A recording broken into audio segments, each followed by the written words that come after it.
Pax et Bonum. Semoga Tuhan menganugerahkan damai dan kebaikan-Nya kepada kita. Dalam nama Bapa dan Putera dan Roh Kudus. Amin.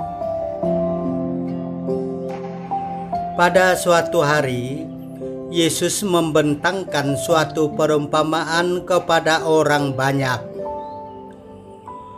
Hal kerajaan surga itu seumpama orang yang menabur benih baik di ladangnya. Tetapi pada waktu semua orang tidur, datanglah musuhnya, menaburkan benih lalang di antara gandum itu, lalu pergi.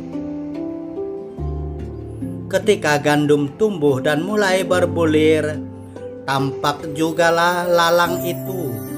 Maka datanglah hamba-hamba tuan ladang itu dan berkata kepadanya, "Tuan, bukankah benih baik yang Tuan taburkan di ladang Tuan? Dari manakah lalang itu?"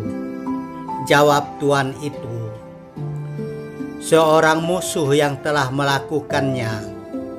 Lalu berkatalah para hamba itu, "Maukah Tuan supaya kami pergi mencabuti lalang itu?"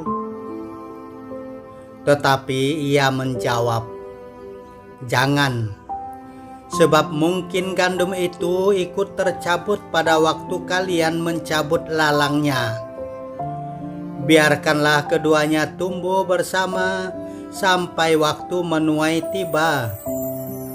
Pada waktu itu aku akan berkata kepada para penuai, kumpulkanlah dahulu lalang itu dan ikatlah berkas-berkas untuk dibakar. Kemudian kumpulkanlah gandumnya ke dalam lumbungku. Jika ada yang gelisah hatinya karena melihat orang jahat hidup di antara orang yang baik, perumpamaan ini menjadi jawabannya.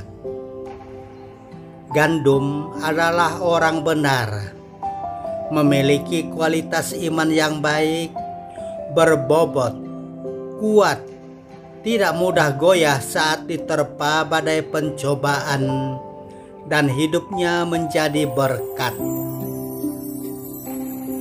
Lalang melambangkan orang jahat yang dikendalikan oleh iblis, musuh kebaikan.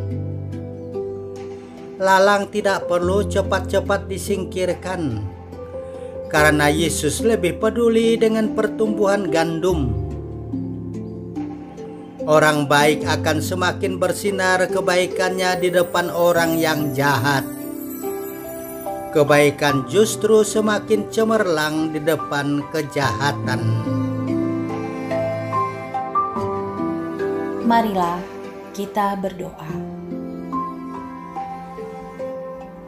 Tuhan Yesus Kristus, Engkau sendiri sabar terhadap kami orang yang berdosa dan terhadap orang yang jahat.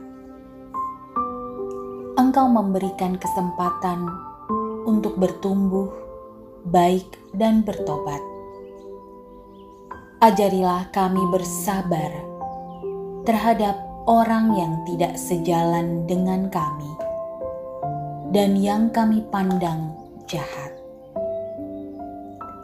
Tuhan, jadikanlah kami pembawa terang di mana ada kegelapan, pembawa garam di mana hidup terasa hambar, penebar kebaikan di tengah kekacauan. Bapa kami yang ada di surga, dimuliakanlah namamu, datanglah kerajaan-Mu, jadilah kehendak-Mu di atas bumi seperti di dalam surga. Berilah kami rejeki pada hari ini, dan ampunilah kesalahan kami, seperti kami pun mengampuni yang bersalah kepada kami. Dan janganlah masukkan kami ke dalam pencobaan, tetapi bebaskanlah kami dari yang jahat. kemuliaan kepada Bapa dan Putera dan Roh Kudus, seperti pada permulaan, sekarang, selalu, dan sepanjang segala abad. Amin. Tuhan bersamamu. Dan bersama rohmu. Tuhan memberkati engkau dan melindungi engkau. Amin. Tuhan menyinari engkau dengan wajah-Nya dan memberi engkau kasih karunia. Amin. Tuhan menghadapkan wajah-Nya kepadamu dan memberi engkau damai sejahtera. Amin. Dalam nama Bapa dan Putera dan Roh Kudus. Amin.